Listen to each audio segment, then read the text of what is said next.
हाल ही में तालिबान ने अफगानिस्तान को अमेरिका समर्थित अफगानिस्तान सरकार से लेकर वापस अपने कब्जे में ले लिया है। तालिबान ने अमेरिका के सैन्य बलों के अफगानिस्तान छोड़ने के लगभग तुरंत बाद अफगानिस्तान को अपने काबू में कर लिया था। जिस रफ्तार से तालिबान ने अफगानिस्तान पर अपनी पकड़ बनाई है, उसने काफी लोगों को चौंकाया है। अभी कुछ दिनों पहले ही 14 अप्रैल 2021 को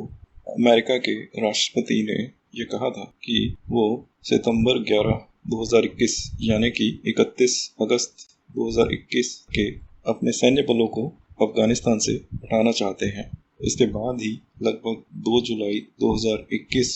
तक के अमेरिका और नाटो ने अपने सैन्य बलों को बगराम एयरबेस से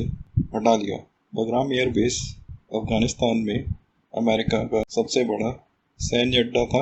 और ये साथ ही में अफगानिस्तान में अमेरिका के ऑपरेशंस का केंद्र था। इसके साथ ही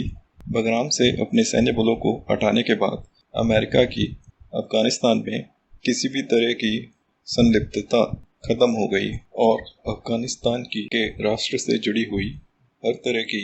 गतिविधि का संचालन अफगानिस्तान की सरकार और अफगानिस्तान की मिलिट्री के हाथ में आ गया। पर इसके साथ ही तालिबान, जो कि अफगानिस्तान में अपने पैर फिर से जमा रहा था, उसने अफगानी सेना के खिलाफ अपनी कार्रवाई को और तेज कर दिया और 21 जुलाई 2021 को अमेरिका ने ये कहा कि तालिबान का अफगानिस्तान के लगभग आधे डिस्ट्रिक्ट्स पर कब्जा हो चुका है और 6 अगस्त 2021 को तालिबान ने ज़रंज नाम के शहर पर कब्जा कर लिया, जो कि तालिबान के द्वारा कब्जा की जाने वाली अफगानिस्तान की एक पहली राज्य की राजधानी थी। इसके तुरंत बाद 13 अगस्त को तालिबान ने अफगानिस्तान के 4 अन्य राज्यों की राजधानी पर कब्जा कर लिया। इसमें कांदाहार, जो कि अफगानिस्तान का दूसरा सबसे शहर है, और हेरात, जो कि अफगानिस्तान का तीसरा सबसे बड़ा शहर है, वो भी शामिल थे। इसके ठीक 2 दिन बाद तालिबान ने काबुल शहर पर, जो कि अफगानिस्तान की राजधानी है, उस पर भी कब्जा कर लिया, जिसके साथ ही अफगानिस्तान लगभग पूरी तरीके से तालिबान के काबू में आ गया। और उसी दिन अफगानिस्तान सरकार के तब के राष्ट्रपति अफगानिस्तान छोड़कर ओमान चले गए। जैसा कि मैंने पहले कहा है कि जिस रफ्तार से और जिस आसानी से तालिबान ने अफगानिस्तान पर कब्जा किया है, उसने काफ़ी लोगों को चौंकाया है। ज़्यादातर विशेषज्ञों का ऐसा मानना था कि तालिबान को अफगानिस्तान की सेना से कड़े प्रतिरोध का सामना करना पड़ेगा। ऐसा इसलिए माना जा रहा था क्योंकि अफगानिस्तान की सेना तालिबान के मुकाबले ज़्यादा अच्छे से सुसज्जित थी। अफगानिस्तान की सेना के पास ज़्यादा अच्छे हथियार थे, उनका बेहतर प्रशिक्षण हुआ था कि वो तालिबान के मुकाबले संख्या में भी ज़्यादा थी। पर तथ्य यही है कि अफगानिस्तान की सेना, जो कि तालिबान के मुकाबले ज़्यादा अच्छे से प्रशिक्षित थी और जिसके पास ज़्यादा अच्छे हथियार थे, उसने तालिबान का बहुत हल्का ही प्रतिरोध किया और अफगानिस्तान की सेना के काफ़ी सारे सैनिकों ने तालिबान के सामने काफ़ी आसानी से या तो मैदान छोड़ दिया या फिर समर्पण कर दिया। अफगानिस्तान सेना की सैनिकों के ऐसे मैदान छोड़ देने से ये समझ में आता है कि क्यों तालिबान ने अफगानिस्तान के काफ़ी सारे जगहों पर निर्बाधित रूप से कब्जा कर लिया।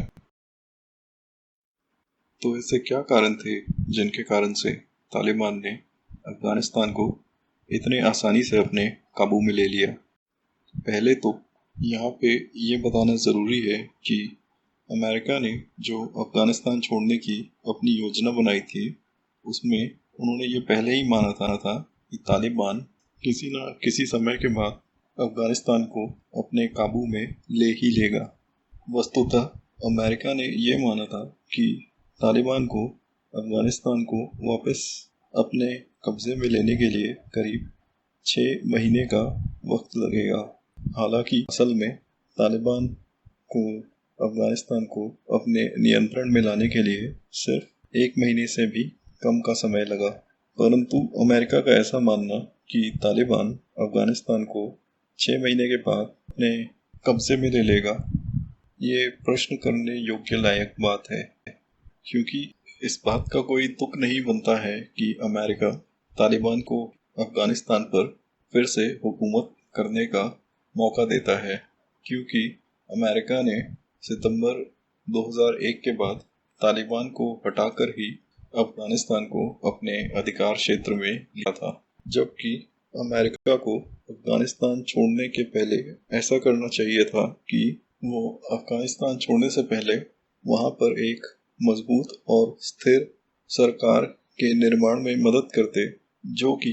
तालिबान के अफगानिस्तान पे फिर से कब्जा करने के प्रयासों का डटकर मुकाबला कर पाती। और जबकि असल में अमेरिका ने अफगानिस्तान को एक कमज़ोर सरकार के भरोसे छोड़ दिया, जिसका कि राष्ट्रपति तालिबान के दावा बोलते ही अफगानिस्तान छोड़कर भाग गया। दूसरा कारण जिससे कि ये समझ में आता है कि तालिबान ने अफगानिस्तान पर इतने आसानी से काबू कैसे कर लिया, वो ये है कि 2013 में प्यू रिसर्च के द्वारा करे हुए एक सर्वे के अनुसार ऐसा पता चला कि अफगानिस्तान के 99% लोग ऐसा चाहते हैं कि उनका देश शरिया के कानून के मुताबिक चले। और अगर ये संख्या थोड़ी बहुत भी सही है तो इससे ये भली भांति समझ में आ जाता है कि क्यों तालिबान को अफगानिस्तान पर अपना अधिकार फिर से जमाने के लिए इतने कम प्रतिरोध का सामना करना पड़ा। ऐसा इसलिए है क्योंकि ज़्यादातर अफगानी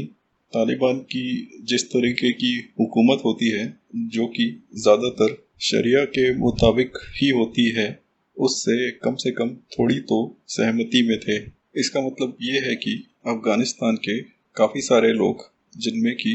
सुरक्षाकर्मी और सैन्य बल भी शामिल हैं, जो कि तालिबान का थोड़ा बहुत भी समर्थन करते हैं, ऐसे सारे लोगों ने तालिबान के अफगानिस्तान पर कब्जा करने की पहल का शायद थोड़ा बहुत भी प्रतिरोध नहीं किया होगा, और इसी कारण से तालिबान अफगानिस्तान को इतनी आसानी से वापस हथियाने में कामयाब हुआ।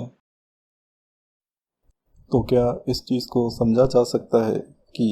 तालिबान की अफगानिस्तान पर हुकूमत भविष्य में कैसी साबित होगी? यहाँ पर ऐसा मानना अनुचित नहीं होगा कि तालिबान की मौजूदा हुकूमत उसकी पिछली हुकूमत से बहुत ही ज़्यादा अलग नहीं होगी, और तालिबान अफगानिस्तान पर फिर से कट्टर इस्लामिक रूढ़िवाद के आधार पर ही हुकूमत करेगा। ऐसा मानने का कोई कारण नहीं दिखता है कि क्यों अभी चीज़ें तालिबान की पिछली हुकूमत से अलग होंगी। एक और चीज़ जो कि अफ़गानिस्तान के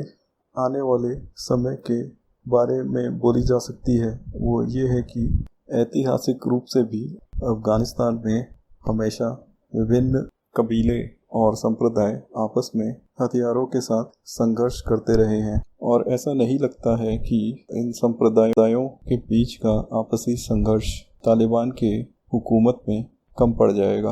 और भविष्य में तालिबान के अफ़गानिस्तान पर कब्ज़ा करने का नतीजा अमेरिका पर क्या होगा, इस बारे में ये बोला जा सकता है कि अमेरिका की मौजूदा सरकार ने ये बार बार कहा है कि अब अफ़गानिस्तान के मामलों में हस्तक्षेप करने का कोई भी इरादा नहीं है। तब ऐसा मानना अनुचित नहीं होगा कि अमेरिका को सीधी तौर पर अगर डिस्टर्ब नहीं किया जाता है, जैसे कि सितंबर 2001 के दौरान अमेरिका के साथ हुआ था, जिसकी संभावना काफ़ी कम है, तब तक अफ़गानिस्तान में जो भी कुछ चल रहा है उस पर अमेरिका ज़्यादा ध्यान नहीं देगा। यहाँ पर यह बताना ज़रूरी है कि अफ़गानिस्तान में जो अस्थिरता होगी वो ज़्यादातर या तो अफ़गानिस्तान तक ही सीमित रहेगी या फिर ज़्यादा से ज़्यादा वो अफ़गानिस्तान के पड़ोस में फैलेगी, जिसका मतलब ये है कि अफ़गानिस्तान में अशांति होने की सूरत का सामना अफ़गानिस्तान के पड़ोसी देशों को भी करना पड़ेगा। अफ़गानिस्तान में अशांति होने के कारण वहाँ पर रेफ्यूजीज़ का संकट भी उभर सकता है, और फिर से इन रेफ्यूजीज़ के संकट का सामना ज़्यादातर अफ़गानिस्तान के पड़ोसी देशों को ही करना पड़ेगा। तो अंत में ये कहा जा सकता है कि अफगानिस्तान का निकट भविष्य संघर्षों और अनिश्चितताओं से घिरा हुआ होगा।